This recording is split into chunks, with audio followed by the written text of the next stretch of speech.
समस्या है कि हमारे यहाँ जो है एशिया के बहुत बड़ा कोल माइंस है।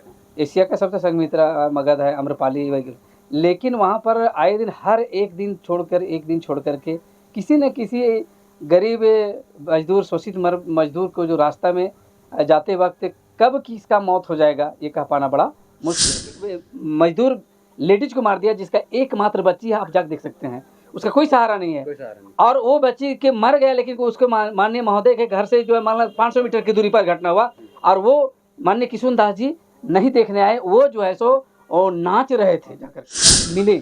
उसमें से आपको एक भी आदमी अगर बोल देगा कि हमको ज़मीन के बदले ज़मीन मिला है, तो फिर आपके चैनल के माध्यम से मैं लोगों के सामने बताना चाहता हूँ, उन लोग जो भी सजा देंगे हम लेने के लिए। जिले के सिमरिया विधानसभा से आए हुए हैं और ये भी शायद फॉर्म भरे हुए हैं अपने दावेदारी को पेश करने के लिए। क्या कुछ कहेंगे सिमरिया विधानसभा की जनता को? सबसे पहले तो आपके जितने भी चैनल में जो देख रहे हैं उन सभी से मेरा आग्रह होगा कि ज़्यादा से ज़्यादा सब्सक्राइब करें, ताकि आपकी झारखंड की जो माटी की जो आवाज़ आती है, जो आप प्रयास करते हैं झारखंड के ज्वलंत समस्याओं को पृष्ठभूमि पर रखने के लिए और लोगों को दिखाने के लिए ज़्यादा से ज़्यादा लोगों को जानकारी मिले। अब रही बात कि मैं चतरा जिला के सिमरिया विधानसभा से आता हूँ, और सिमरिया विधानसभा में आज मैंने भी अपना उम्मीदवारी के लिए दावेदारी पेश किया हूँ। यहाँ पर जो यहाँ के जो केंद्र के का जो कार्यालय है यहाँ पर, और वहाँ पर तो बहुत बड़ी समस्या है, बहुत समस्या से विशेषकर क्या समस्याएं हैं? सिमरिया विधानसभा में सबसे बड़ी समस्या है कि हमारे यहाँ जो है एशिया के बहुत बड़ा कोल माइंस है। एशिया का सबसे संघमित्रा मगध है, आम्रपाली वगैरह, लेकिन वहाँ पर आए दिन हर एक दिन छोड़ कर के किसी न किसी गरीब मजदूर, शोषित मजदूर को जो रास्ता में जाते वक्त कब किसका मौत हो जाएगा ये कह पाना बड़ा मुश्किल है। चूँकि वहाँ पर कोल माइंस के काम तो हो रही है, लेकिन उसका जो निकासी और उसका जो प्रबंधन है या फिर वहाँ से जो ढुलाई का है, वो आज तक लगभग हम समझते हैं कि 12-13 वर्ष हो गया, लेकिन कोई इसकी सही दिशा नहीं किया गया है। जिस रोड से आवागमन जनता की है उसी रोड से भरी कोई लोग वाहन जा रहे हैं, तो ये तो बहुत बड़ी समस्या, सबसे बड़ी समस्या है। और मैं समझता हूँ कि हमारे चतरा जिला में के सिमरिया विधानसभा में सिमरिया ब्लॉक और जो टंडवा ब्लॉक है ये बहुत ज़्यादा प्रभावित है इस कोल वाहनों से लेकर के। और प्रदूषण तो इतना कहा जाए, और जंगल उजड़ रहे इसको कह पाना बड़ा मुश्किल है, इसको तो कहा नहीं जा सकता। अभी जो है वहाँ का इन्वायरमेंट है वो चेंज हो चुका है। खदान जो खुलते हैं तो जंगल में नहीं खुलते हैं, तो रैती जमीन या गर्मजरो जमीन के ही खुलते हैं, तो जंगल उजड़ने की तो बात नहीं। आप अगर जाएंगे तो जो आपका जो आम्रपाली प्रोजेक्ट है, आप जाके कभी सर्वे करेंगे, सबसे पहले फॉरेस्ट में ही खोला गया है। फॉरेस्ट में है, आप जाएंगे जो तो देखेंगे कि फॉरेस्ट का जो है नक्शा उसी के अंदर जो है अंदर मतलब फॉरेस्ट नहीं, वो तो बड़ा खदान है। वहाँ पर कभी आज से 10-15 साल पहले हरा भरा खेत हुआ करता थी, पेड़ पौधा हुआ करता था। आज वहाँ पर जाएंगे तो वहाँ तो पता ही नहीं चलता कि कभी यहाँ पर हुआ करता था खेत, उन्हें पेड़ पौधा नहीं हुआ करता, नहीं है। आज देखेंगे सिर्फ वहाँ धुआं ही दिखाई देता है। आपको देखकर ये सुनकर आश्चर्य होगा कि दिन में भी वहाँ बादलों जैसा स्थिति हो गई है। माने इतने गंदगी उड़ती है कि वहाँ पूरा दूषित वहाँ का जो ब्लास्टिंग होता है आप अनुभव करेंगे, लगभग 4 किलोमीटर तक उसका जो है वो प्रभाव है। और जब आप जाएंगे उस प्रभावित क्षेत्र में, उस क्षेत्र में आपका जो है सो कुमड़ांग हो गया, पोकला हो गया, सेरंगदाग हो गया, इन शहरों में गाँवों में जाएंगे तो अच्छी जो इमारत बनी हुई थी सभी आज क्रेक हो गए हैं ब्लास्टिंग से। आप देखने की चीज़ है ये, जाके देख सकते हैं। और आए दिन एक दिन छोड़कर एक दिन जो है वहाँ पर किसी न किसी का मौत होते रहता है, किसी न किसी रूप में वहाँ पर अप्रिय घटना होती रहती है।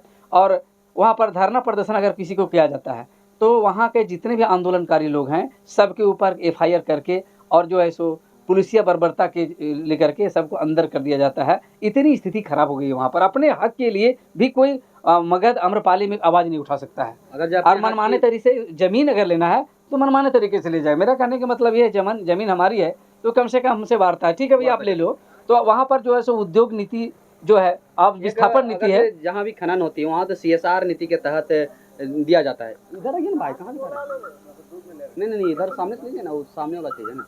CSR नीति के तहत तो विस्थापितों को जमीन के बदले जमीन या मुआवजे, उचित मुआवजे दिए जाते हैं। तो ये सारा चीज़ मिलती नहीं है कि खाली सिर्फ पेपरों तक ही सीमित रख जाता है। देखिए, आप अगर ऐसा लगता है कि मैं आपके चैनल के माध्यम से अगर किसी कोई गलत बात बोल रहा हूँ, आप जाएं वहाँ पर, जितने भी प्रभावित क्षेत्र रह के लोग हैं उनसे जाकर आप मिलें, उसमें से आपको एक भी आदमी अगर बोल देगा कि हमको ज़मीन के बदले ज़मीन मिला है, तो फिर आपके चैनल के माध्यम से मैं लोगों के सामने बताना चाहता हूँ, उन लोग जो भी सज़ा देंगे हम लेने के लिए तैयार हैं। ऐसा एक भी केस नहीं मिलेगा, एक भी केस नहीं है।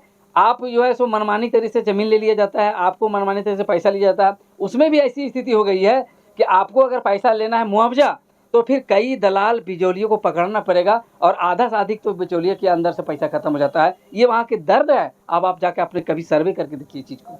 तो ये अगर हमारी सरकार आती है और मैं अगर वहाँ से चुनाव जीत के जाता हूँ, तो मैं सिमरिया विधानसभा के लोगों से वादा करता हूँ आपके चैनल के माध्यम से कि सबसे बड़ी उनकी जो समस्या है, मैं इस समस्या को वहाँ रखूँगा। माननीय टाइगर दा के साथ कंधे से कंधा मिलाकर कल भी काम किया हो और आने वाला समय में काम करेंगे, और वहाँ के जो भी समस्या हैं उस पर 5 वर्षों में अगर मौका देती है जनता में, तो मैं 5 वर्षों में वहाँ की सारी व्यवस्था को ठीक करूँगा। और रही बात वहाँ के अगर माननीय विधायक जी हैं, अगर इस चैनल के माध्यम से अगर वो देख रहे होंगे, तो मैं उनको बताना चाहता हूँ कि एक दिन की घटना है। यहाँ हमारे साथी कुछ आए हुए हैं। एक मजदूर जिसके घर में कोई नहीं था, जिस दिन हमारे माननीय प्रधानमंत्री महोदय जी का ताजपोशी था, उस समय अचानक संयोग कहिए कि उसी क्षेत्र में जहाँ पर नहीं है हाईवे, एक मजदूर लेडीज को मार दिया, जिसका एकमात्र बच्ची है। आप जाकर देख सकते हैं, उसका कोई सहारा नहीं है। और वो बच्ची के मर गया, लेकिन उसके माननीय महोदय के घर से जो है मान लो 500 मीटर की दूरी पर घटना हुआ, और वो माननीय किशुन दास जी नहीं देखने आए। वो जो है सो वो नाच रहे थे, जाकर के वो नाच रहे थे, उत्सव मना रहे थे। उनको जनता के प्रति कोई भी थोड़ा सा दर्द नहीं है। ये आप उस दिन का वीडियो आप देख सकते हैं, मैं झूठ नहीं बोल रहा हूँ, आपके चैनल के माध्यम से लोगों को मैं बता रहा हूँ। आरोप लगा रहे हैं। हाँ, तो वो जो है सो पार्टी जिस तरह का उनका जनता ने आशा किया था, जो मिट्टी का बेटा है, दर्द है, विस्थापित क्षेत्र का है, लेकिन आज तक एक भी बात वो बता दें हमको कि टंडवा के क्षेत्र के विस्थापित के लिए अगर एक भी विधानसभा में मामला रखा है, मैंने अभी तक तो नहीं देखा। अगर आप देखे होंगे तो चलिए ठीक है। तो JLKM से कितने लोग अभी तक फॉर्म भरे हैं प्रत्याशी एक तरह से? अभी तो हमको लग रहा है, या जहाँ तक अभी तक जो डेटा है, 81 विधानसभा के लोगों ने नहीं, सिमरिया विधानसभा तो अभी तक तो मेरी जानकारी में है कि मैं भरा हूँ, और एक और प्रत्याशी हमारे ही संगठन से आए हुए हैं, श्रीमान कुलदीप रजक जी भी हैं।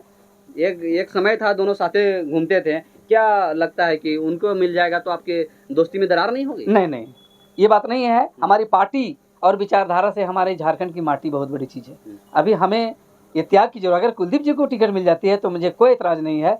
वो जाएं, हम उनको भरपूर सहयोग करेंगे। जो हमारी अभी तो झारखंड की मिट्टी को बचाना है, टाइगर दा के सपनों को और के झारखंड बनाना है, हमें नौजवानों को जो सपना है उसका झारखंड हमें बनाना है। मुझे इससे कोई दिक्कत नहीं है। मैं MP बनूँ, MLA बनूँ, उससे हमें कोई लेना देना नहीं है। MP MLA बनना कोई बड़ी चीज़ नहीं है, लेकिन क्षेत्र में लीडर बनना बहुत बड़ी चीज़ है। तो आप ये देख रहे थे झार न्यूज़।